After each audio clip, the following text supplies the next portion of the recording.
transformational Keynote and TEDx speaker, an international best-selling author, a positive intelligence PQ certified coach and trainer, a wellness expert, and a champion for obliterating burnout in healthcare and HR.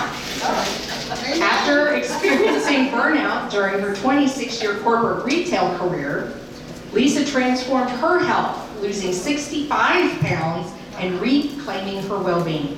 She later spent 11 years as a wellness coach for a leading global wellness company, empowering thousands of individuals to build sustainable, healthy habits and lasting resilience. We like her.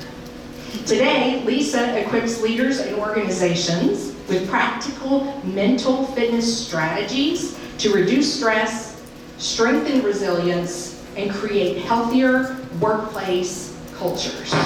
She's the author of the best-selling From Burnout to Best Life series.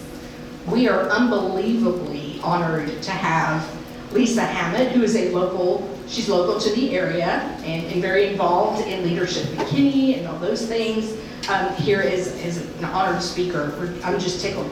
And you see how this is EWAT, every women, all things. This was intentional that we picked this speaker, right? Like, oh my gosh, she's gonna beat this into our heads all year. So please help me in welcoming Lisa Hammett.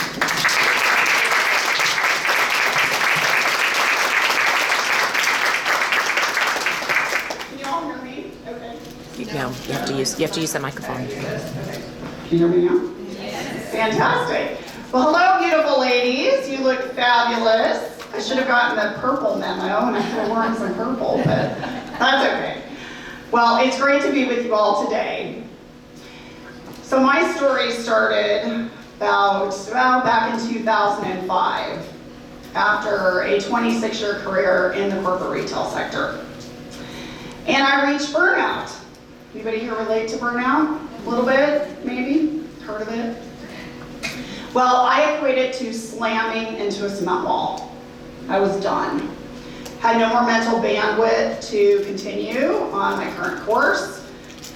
As was mentioned, I was 65 pounds overweight. I was suffering from chronic migraines, digestive issues. My marriage was not in a good place. And I woke up one morning and the world just looked gray, devoid of color. And I knew at that moment that I had hit rock bottom. So in a moment of desperation, I left that long-term career at a high salary without an exit strategy, which resulted in bankruptcy down the road. Now I share all of that with you to say that it could have been prevented. Stress is not optional, but burnout is.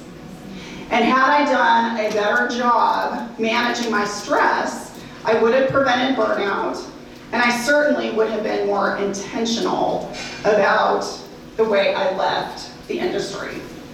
So I don't know where y'all are in your work life, but I certainly hope you are nowhere near where I was. But if you are experiencing any of those subtle warning signs like tension headaches, indigestion, anybody here struggle with sleep? Yeah? I was gonna say, if you didn't raise your hand, you're probably lying, because we all struggle with sleep at some point or another. You know, the number one reason why we don't sleep is due to stress. So if any of these things are occurring, they're warning signs. And if you do not pay attention to them, they will turn into far more serious health problems. And you could turn up like me or worse. And I certainly do not wish that for you. So today we are going to talk about mental fitness and how to get mentally fit and how you can build resilience with mental fitness to manage stress and prevent burnout. Now, as was mentioned, I'm a certified positive intelligence PQ coach. No, that's a mouthful. But basically, what is mental fitness? Well, before we talk about that, I just want to say by the end of our time together today, you will have techniques and also what we like to call the sage powers that can help you navigate challenges in the workplace or in life and help you mitigate stress and all those negative emotions that come up throughout the day. So to really understand how mental fitness works, we have to understand how our brains work. Now, firstly, by definition, mental fitness is your capacity to respond to life's challenges with a positive versus a negative mindset. And the benefit of this is you have peak performance, you're highly productive, you have greater peace of mind and well-being, you remain calm, clear-headed, and laser-focused in the midst of challenges. How cool is that, right? And you have better relationships because you have improved communication. So, where did mental fitness originate from? Well, our founder, Shirzad Chamine, who founded Positive Intelligence, he's actually a PhD, he teaches Stanford students, he's an executive coach and a researcher. And he did extensive research on positive psychology, performance science, neuroscience, and cognitive behavioral psychology. And at the root is positive intelligence. So this isn't something that I just created out of thin air. It's actually science-backed research.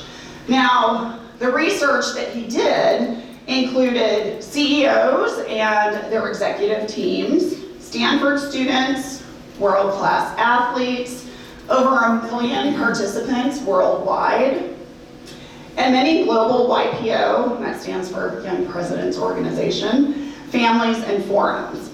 Now, how many of y'all like to read or listen to audiobooks? Okay, I highly recommend that you pick up his book entitled Positive Intelligence. It was on the New York Times bestseller list for the majority of the pandemic and the #1 spot. And it takes a deep dive into what we are going to talk about today.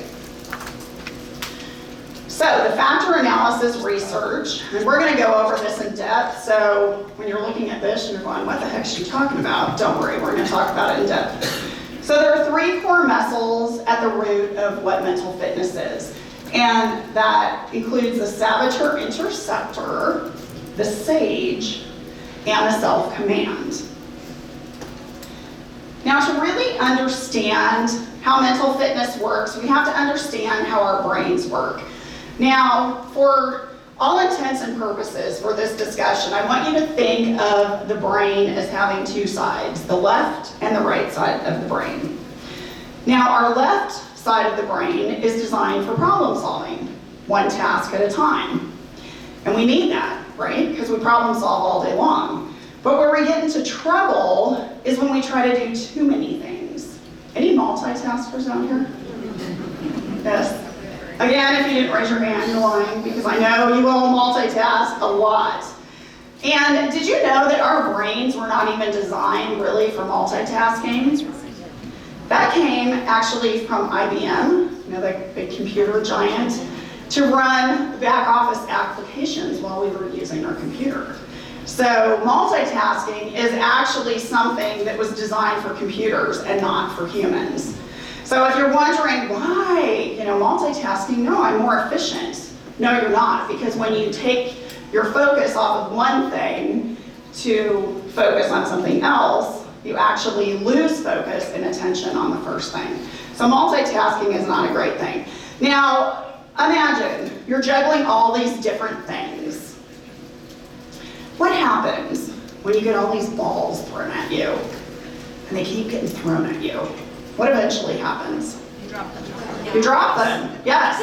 And how do you emotionally feel when you start dropping balls?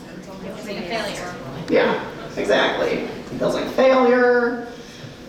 So this is just one of the many negative emotions that you can experience from actually the left side of our brain. Now, all of the negative emotions that we do experience, like stress, anxiety, overwhelm, those all come from the left side of our brain. And did you know that we have 70,000 thoughts a day? I know, right? It's kind of horrifying.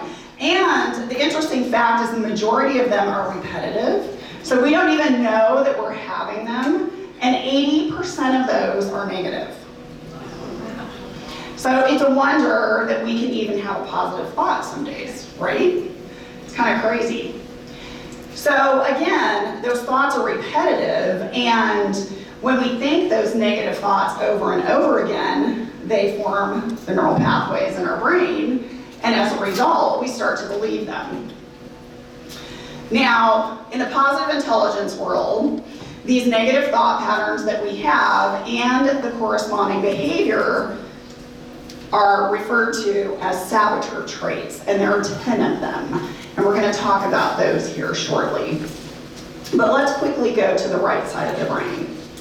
So the right side of our brain is our positive brain, and that's where we should be swimming the majority of the time.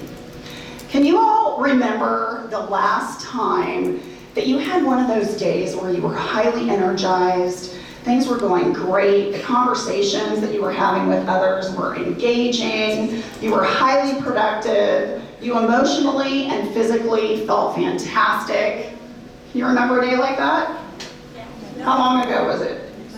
Monday. That's fantastic. That's awesome. I love that. Because some of you were going, I can't remember. It was years ago. Well, you're not alone. So here's the thing. That is you swimming in the right side of your brain. And I like to call it your zone of genius. And this is where we should be operating most of the time. Because when we operate from the right side of the brain, we have clarity, calm, peace, and we're much more productive.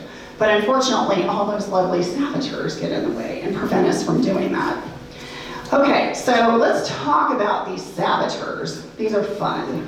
Now, as I go through these, I want you to think about the ones that really resonate with you. And if it's hard to see, because I know this room is like really deep, if you all are interested in getting a copy of the slides, that's totally fine. Happy to do that. So there's 10 saboteurs, and the overarching saboteur is our judge. Now, the judge will judge us in 3 ways. Judging ourselves with those self-deprecating thoughts like I'm not good enough, I'll never be successful, I can never do that, blah, blah, blah. You know, all that negative mind trash.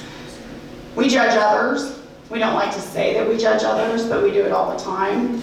We can judge their political beliefs. We can judge what somebody's wearing. And we may never state those things out loud because they could be hurtful, but we have these thoughts all the time. How many of y'all judge stupid drivers?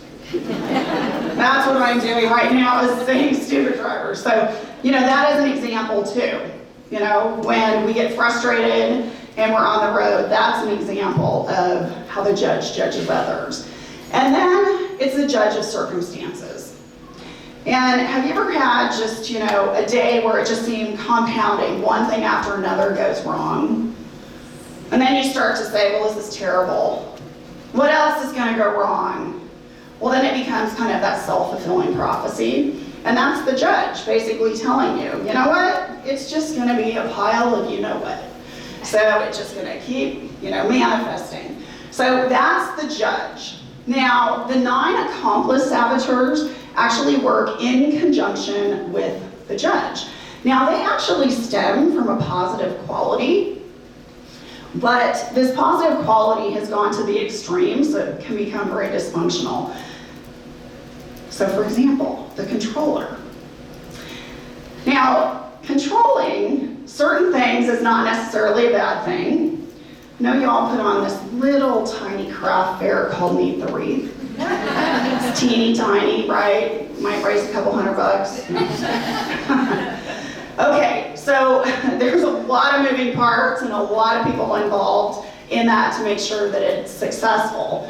Well, you have to have some sort of control, right? Because, oh my gosh, to put off something of that magnitude, it just would never happen. And how many of y'all have had small children at one point? Yes? Or know of people who have small children? Yes, if you don't exercise control when children are small, they're just going to run around, get into trouble, they could hurt themselves. So control, not necessarily a bad thing. The extreme is the micromanager. How many of y'all have worked for a micromanager? I'm like, oh my gosh, yes. Okay, so how do you feel when you work for a micromanager? Frustrated? Annoyed? Angry? Unappreciated? Stupid? Right. Well, yeah, they're kind of, yeah. There's the judge. But it's true. We start to feel all these negative emotions. And the sad thing about the controller is that individual truly has this anxiety-based need to exercise control. And they believe that if they're not in control, they could, whatever that they're trying to control will not be done correctly. And they even go so far as to think that other people want them in control, which is not true at all. And then we have the hyperachiever. Now the hyperachiever is actually my top saboteur trait. And the hyperachiever can be successful, but they're not always happy. How many of y'all like to, make those lists? Check off things, cross things off of lists? Yes. I am the queen of doing that. And I even go so far some days when I feel like I'm not accomplishing enough, I'll think of things that I've already done, and then I'll write them back down on the list, and then I cross them off, so that I see a bunch of lines, and I'm like, oh yeah, I feel so accomplished. Okay, that's kind of stupid, but, hey, that's me. So, the hyperachiever, again, goal-driven, very focused on tasks, not a bad thing, because they are successful, but they never take the time to really recognize that they're accomplishing a lot because they're so focused on that next thing. Excuse me. And then we have the restless. Now the restless is interesting. Their good quality is that they are not afraid to try new things. And that's a really great quality because for a lot of individuals, there is this anxiety when you have to put yourself out there and do something new. So that's a good thing. They like that excitement, right? Anything that's new is exciting and fun. But then when it becomes mundane, they're out. So the restless may leave a trail of unfinished projects behind them. Anybody relating to that? Hobbies, I'll get to that another day. And then another day becomes another week, another month, another year. Yes. Okay, and then we have the stickler. Any wannabe perfectionists out there? Yes. Okay, so attention to detail is not a bad thing. I speak to a lot of audiences in healthcare and HR. Attention to detail, very, very important, especially when you're dealing with confidential records and with patients and with employees. Maybe you're a financial analyst. You're trusting putting your money in the hands of somebody else, and they sure as heck better know what they're doing, right? So attention to detail is not a bad thing, but the extreme is the individual that sets an unrealistic expectation not only for themselves, but for others, that they have to adhere to this unrealistic perfectionistic standard. That sound familiar? Maybe. And it sets yourself up for failure. And then we have the pleaser. Now, as women, I would bet the majority of you in here have pleaser tendencies, especially in the line of work that you do and why you're here today. So the pleaser is highly empathetic.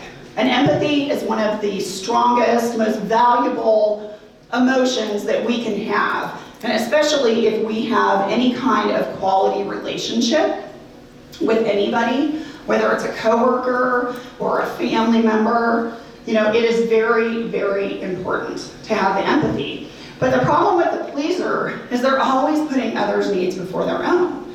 And they're just giving, giving, giving all the time. And then what happens? Yeah, they burn out. And you've heard that saying, you can't pour from an empty cup, right? And you may feel that way often. So that is the pleaser. And then we have the hypervigilant.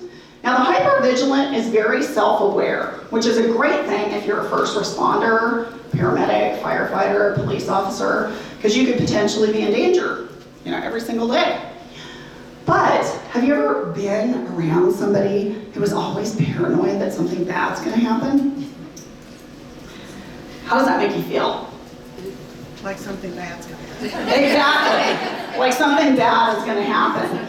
And you know what we call that? We call it a saboteur contagion. And basically what that means is that individual's saboteur is impacting yours. So this is an example of how we can negatively impact the behavior of other people. And we may not even realize that we're doing it, but we can do it. And then we have the avoider. Now, avoiding toxicity, that's a good thing. There's a lot of garbage out there today, right?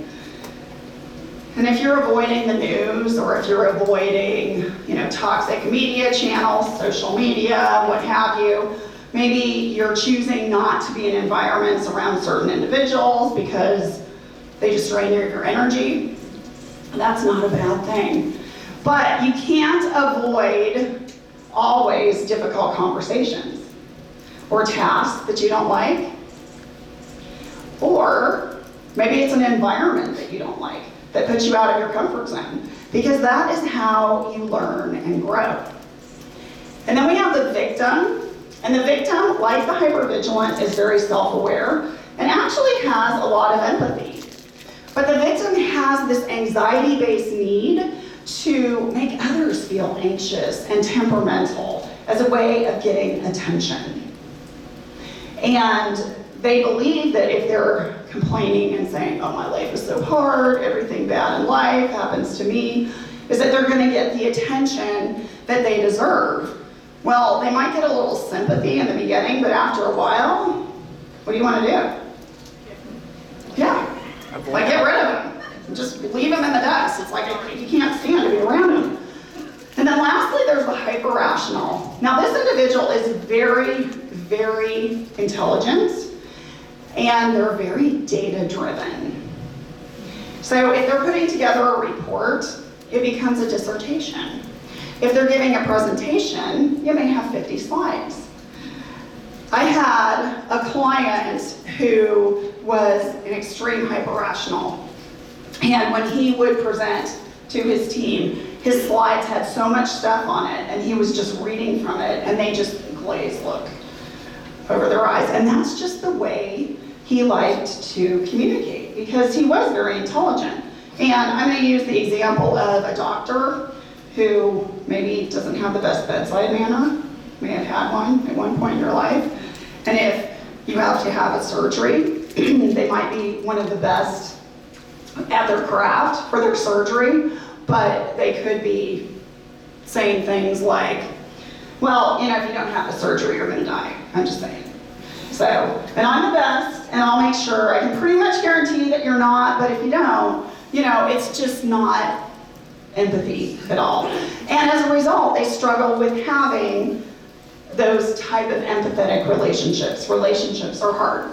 So, those are the saboteurs. And I want to hear, just shout out for me, which ones resonate with you? All of them. Which is a top one that comes to mind? Controller. Controller. Hyperachiever. Hyperachiever. Stickler. Pleaser. Yes. And what's great about what you just shared is that it just shows how we have every single one of these, right? And at times we may think, well, I'm not a controller, or I'm not a victim. Oh, yes, you are, just maybe not every day. So towards the end of this presentation, you're going to have an opportunity to take a really short assessment, and you'll get a link to a saboteur assessment.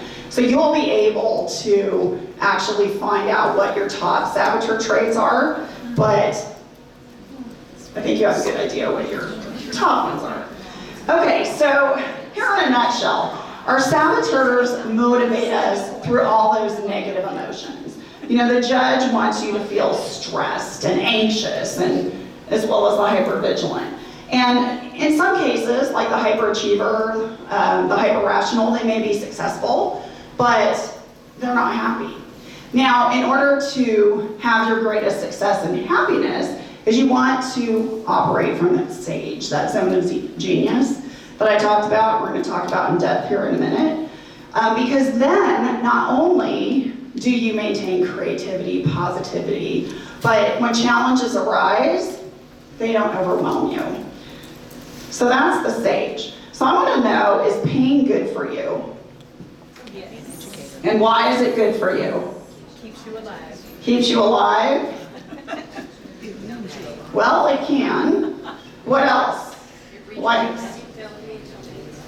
It does. It tells you when something's wrong.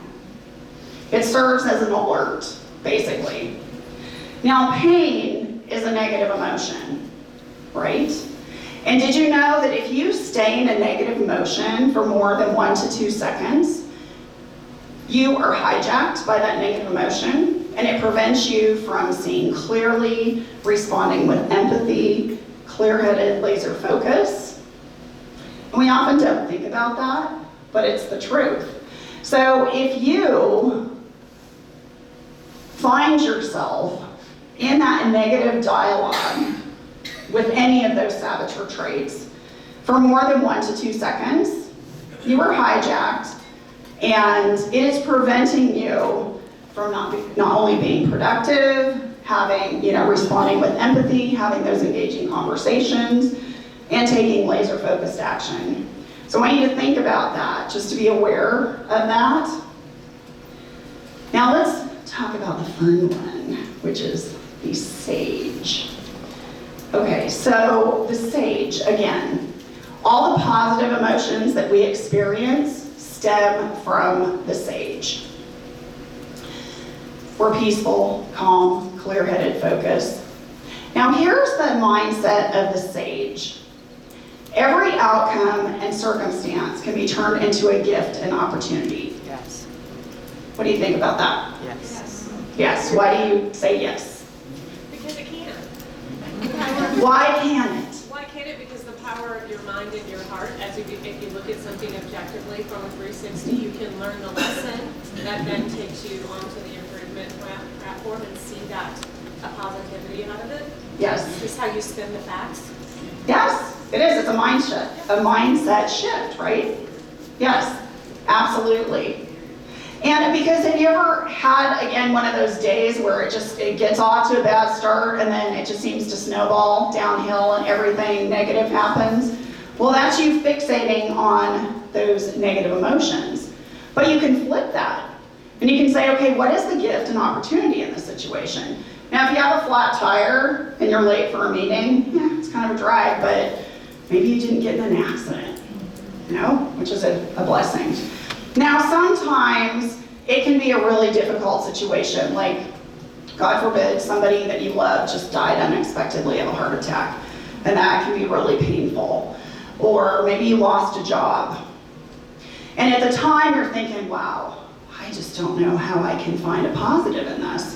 Well, here's the sage perspective, is that, okay, it's challenging, I'm gonna accept it for now because I can't change it.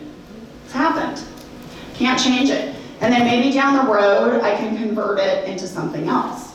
So let's say you find a different job that really makes you happy and fulfilled and you're really good at it. So that's the positive.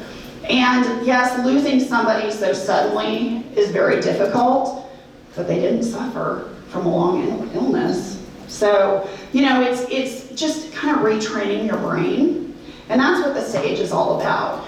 So let's talk about these sage powers. And these are powers that you can lean into when challenges arise.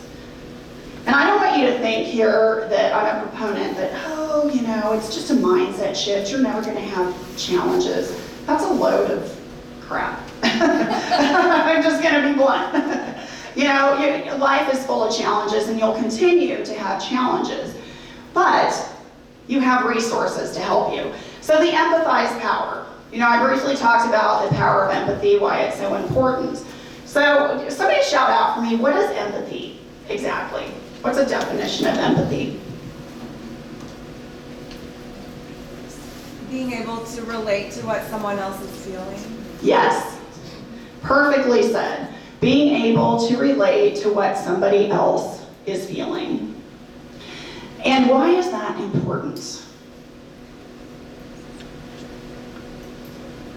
It gives you perspective. It helps you not to judge. Yes, It grounds you. it does. It creates compassion. 100%. All of the above. And that's why it's so very powerful.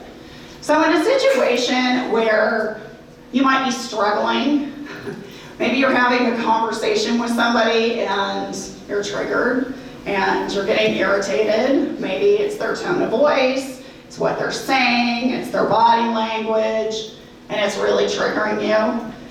When we start to feel like that, what do we want to do, typically? Get it out. Exactly.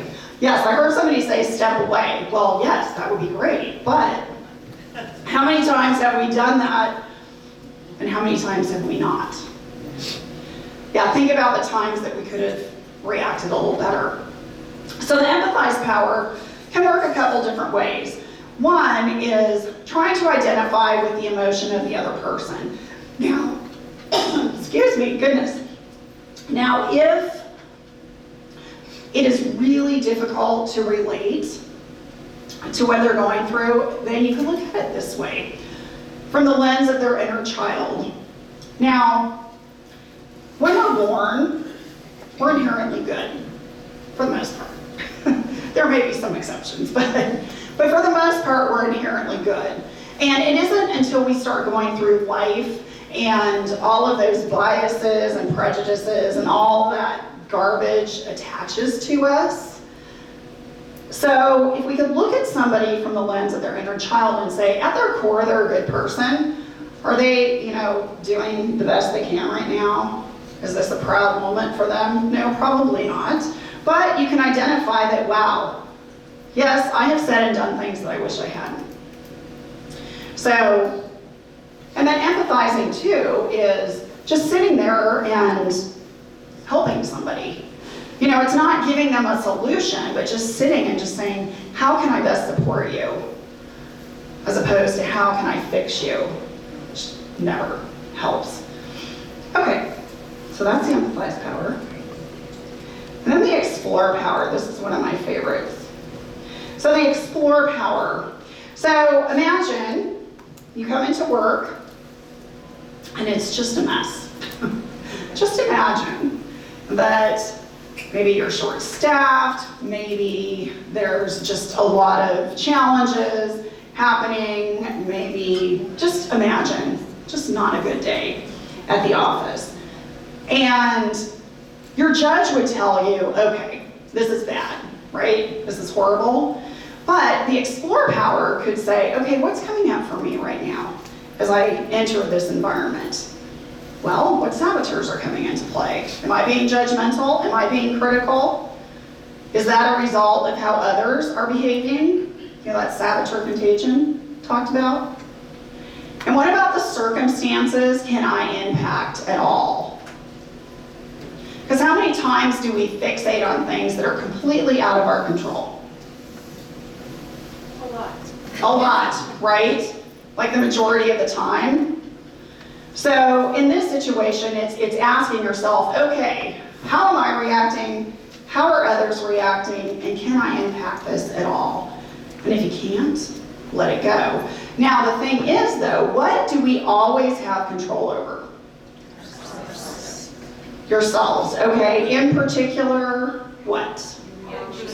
How you react. Yes.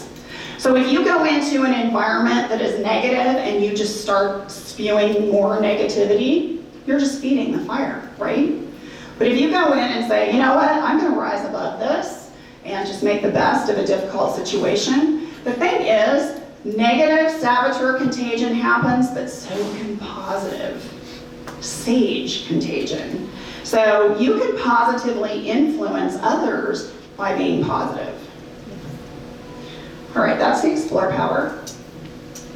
Then we have the navigate power. Okay, what keeps you awake at night? What's something that keeps you awake at night?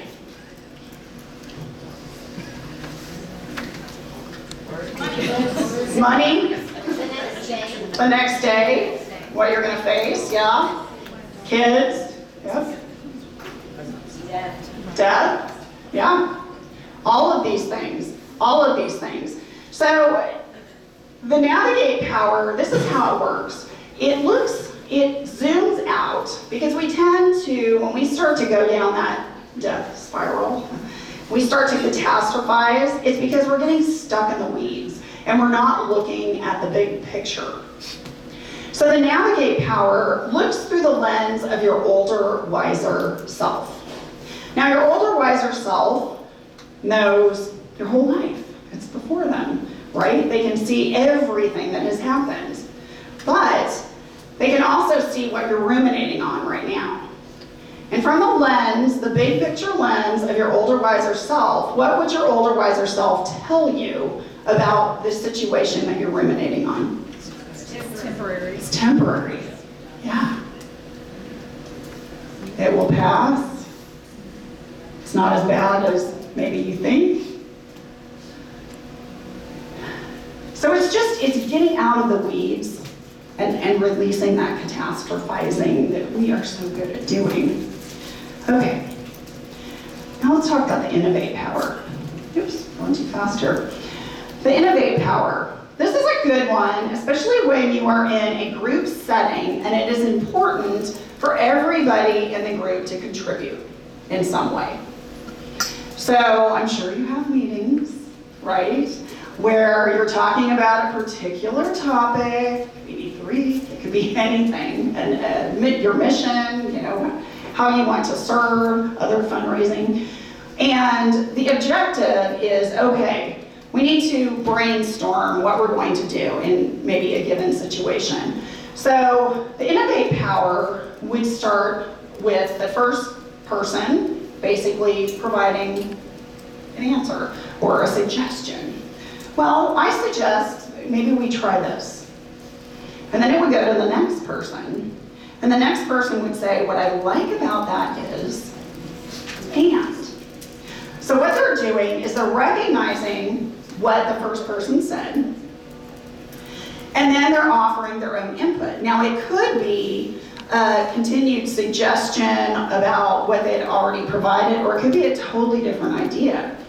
But here's the thing, all of us are 10% right. Let that sink in. Because you're probably thinking, that's not true.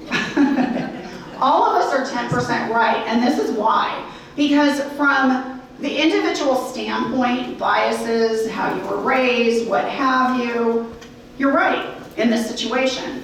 So we have to give people the benefit of the doubt that according to them and their sphere of influence, their world, they are right.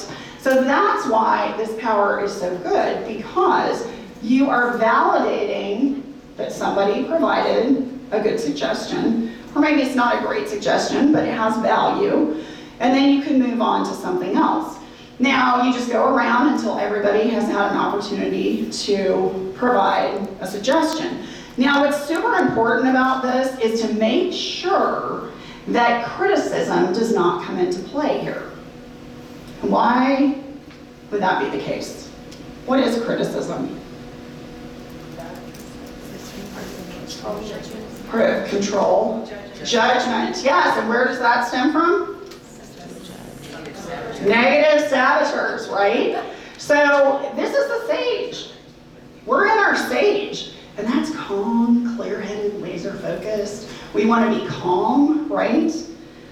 And we don't want to sit here and judge people. So criticism has no place in this. Now, I'm not saying after everybody's made a suggestion that you can't say, okay, so based on the suggestions that were proposed today, are there any here that maybe aren't really accomplishing what we want to do today? And then you can politely eliminate some or table them for later. But again, this is a really great way to get everybody at the table contributing positively without criticism. And then,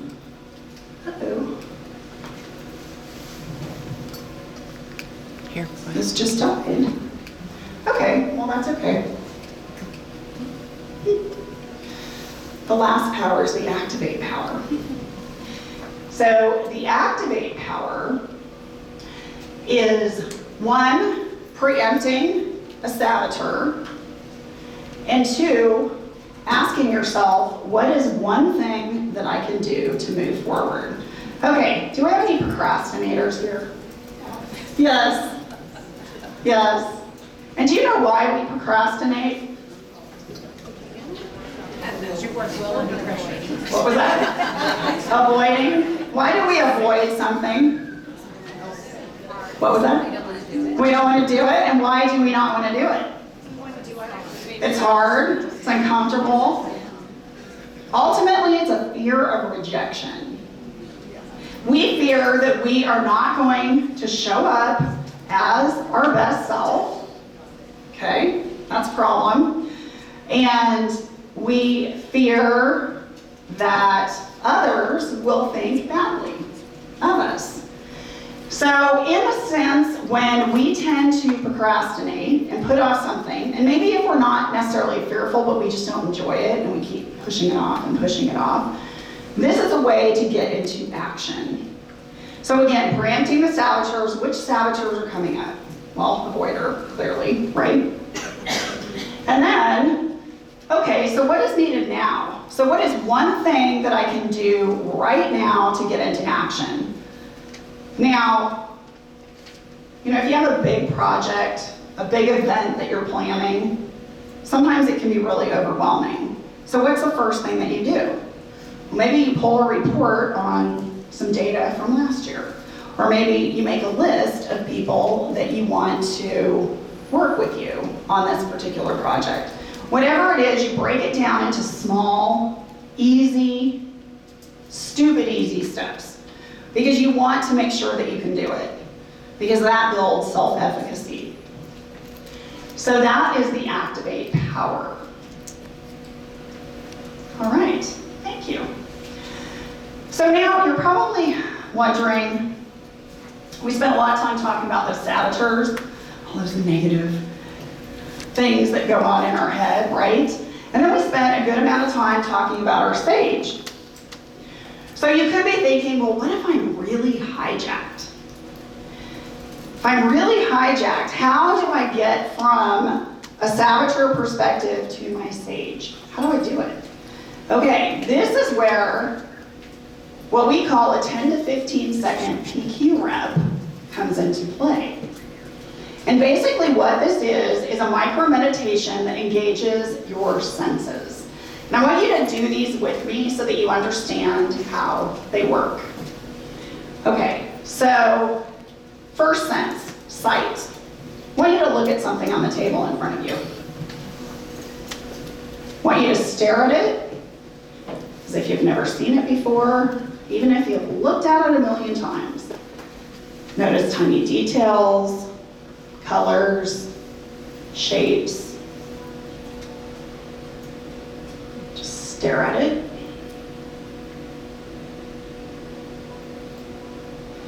Next, I want you to either pick up that item that you were looking at and pretend that you don't know what it is, and you're touching it in such a way to kind of figure out what it is.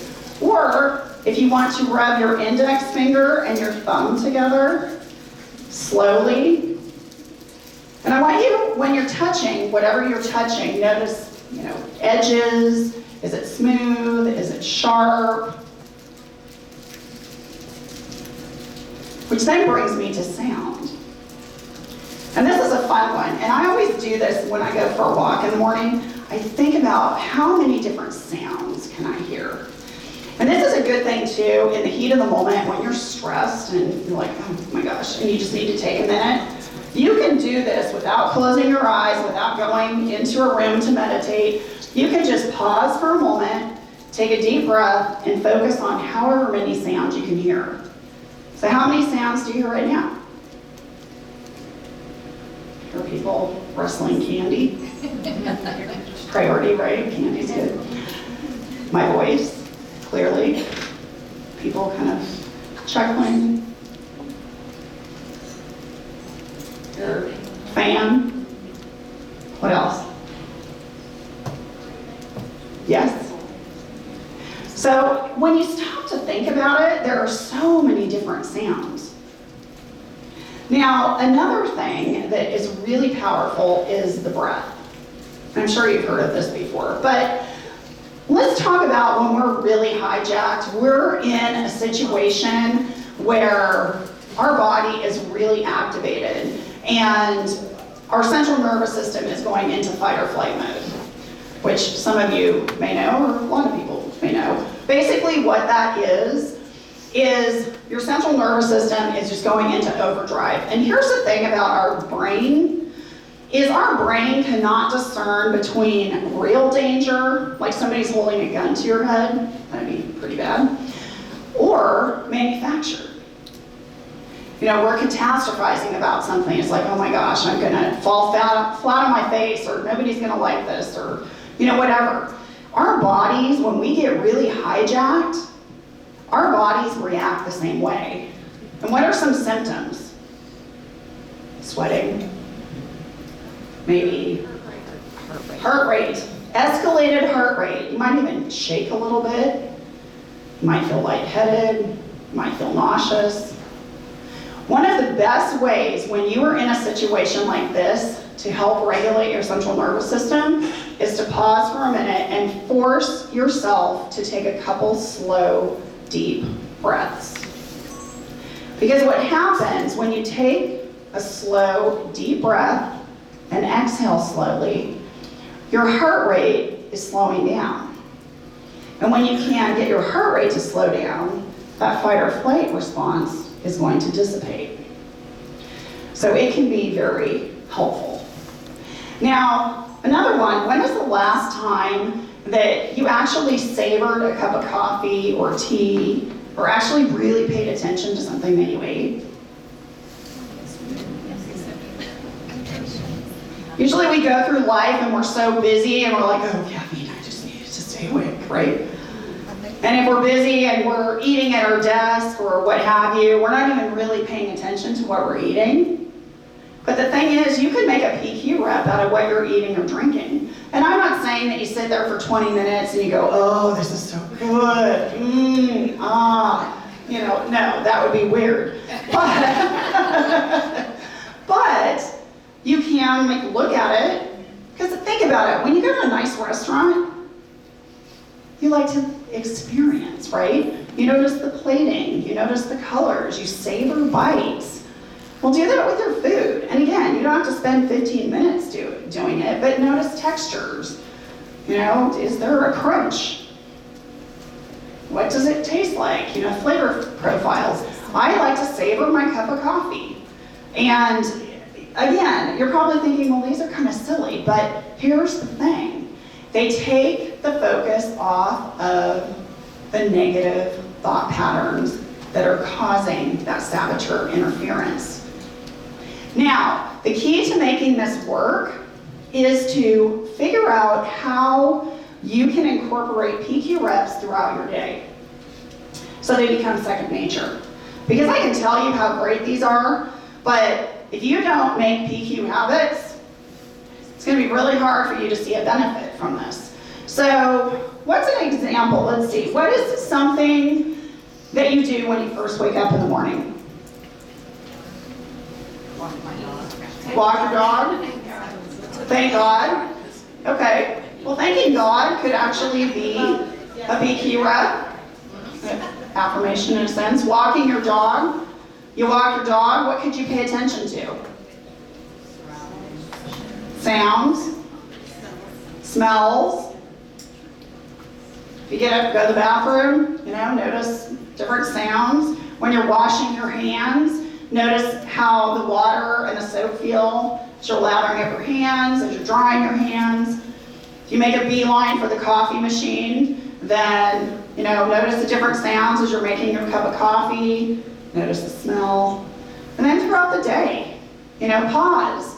Listen to the different sounds. If you're typing on a keyboard, notice the sound of the keyboard. Notice your body as it's occupying your seat, as you're seated. You know, does it feel heavy? Where are your arms resting? Notice your feet on the floor. I mean, it's little things like this. And again, if you are wondering, does this really work? Okay, I think I have time. I'll give you a really, really quick story. And actually, you can check out my TED Talk too, which is kind of what this stems from. So Elizabeth and I actually, that's Elizabeth, we were doing a TED Talk, actually, and I think there were 17 of us. There were quite a few of us, and they were about 5 minutes in length. And I had been doing a lot of these PQ reps in the green room before I got on stage. I was doing breathing exercises, I was rubbing fingers together, I felt good, I was excited. Yeah, I wouldn't say I was scared, yeah, little flutters, but I felt good, I was in a really good space. So when I went out on stage, I started, it was great, everything I thought was great. And then I hear Elizabeth's voice, Lisa, stop, stop.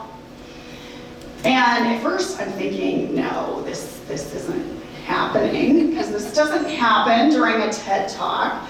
You know, and I'm looking at the audience, and they're all like deer in the headlights going, what on earth is happening? Well, apparently my microphone was not on. So what had happened is when they brought us back in the green room, they mic'd us up, they tested it, made sure it was all working. Well, the person who tested my mic inadvertently turned it off. So when I was going, so Elizabeth, she gave a talk, but she was also the MC. So she could tell that my microphone was not on. So she's up there trying to get my microphone on, you know, it's underneath my shirt, my jacket, and I'm just looking at the crowd going, okay, what do you do, you know?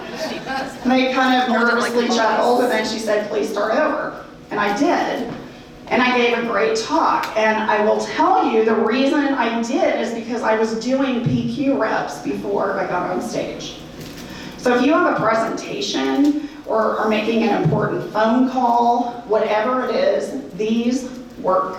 And I have to say in closing about that, which is kind of interesting, is of what 17 presenters, I was the only one that had a microphone incident, and my presentation pertain to what we're talking about today, how to manage stress with mental fitness. So, kind of interesting how that worked out.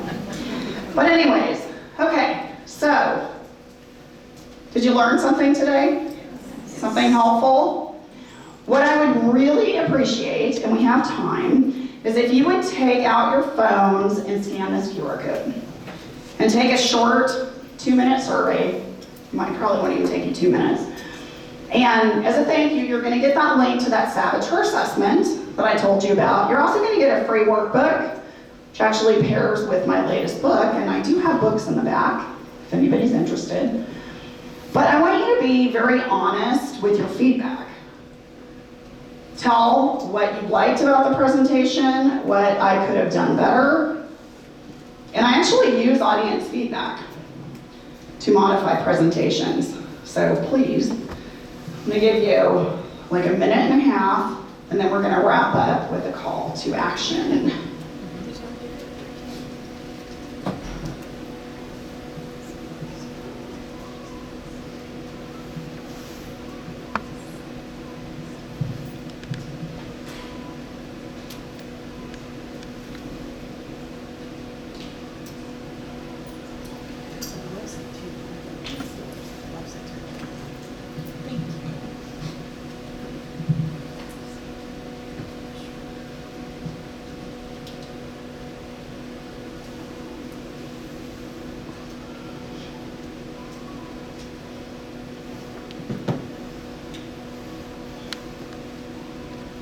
When you are finished, look up so I just know who's finished.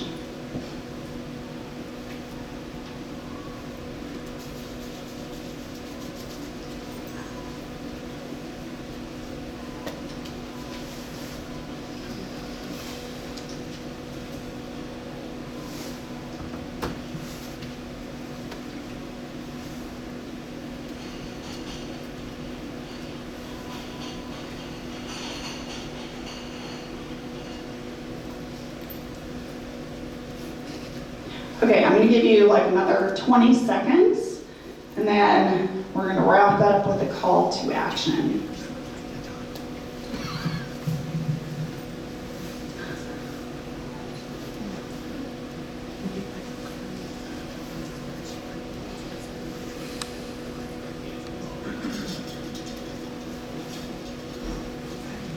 Okay. If you're still finishing up, that's fine. But I'd like to ask you, so we talked about different PQ reps, and we talked about some sage powers to help you navigate stress. I would like to hear somebody just shout out for me, what is something that you are going to try next week to help you navigate stress or a challenge in the moment? I'm not gonna wait till next week. In the morning, immediately upon waking. Oh, and what are you gonna do? I love that. When I take my dog out, I usually just go out and carry her along. This time I'm gonna wait. I'm gonna breathe in, I'm gonna listen to the birds, I'm gonna enjoy the Nice. dog instead of rushing her. I love that. And your dog will love it, and you will too. And here's the thing about doing something like that first thing in the morning, you set the tone for the day. So when you start your day on a positive note, it is more likely that positivity will be attracted to you throughout the day because you're going to be thinking of those positive things. Somebody else. What are you going to do? Yes? As someone who did improv, yes and is the first rule of improv, so Yes. I'm going to focus more on being that innovator and yes and instead of also but. I love that. I love that. Yes and instead of but. Yes. Awesome. Anybody else? I think I'm going to try the PRQ before going into a call, or sometimes there's noise on Slack and I'm coming from other people and these Yes. come in weird. Nice. I love that. Yes. Before a call, just to calm, get focused. Even if you don't feel nervous, just to give you clarity so that you can receive information. All right, so I encourage you to think about that. And again, I want to remind you that stress is basically not negotiable. It isn't. You're going to face stress every day. But burnout is. And if you pay attention to the warning signs and utilize the mental fitness techniques that I shared with you, you can prevent burnout and lead a happy, healthy, fulfilled life. Thank you very much.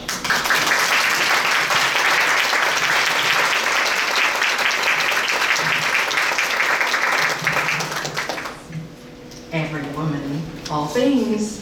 So thank you, Lisa, so much for this inspiring presentation. Very relatable, very on topic, and in true junior league fashion, we have a little thank you gift for you. This is what we do, right? Yes. And you said you will have books in the back for signing? I do. All right, we appreciate that. We will have a few minutes here to kind of gather ourselves. I'm going to check the laptop here and make sure it's ready for the next little session.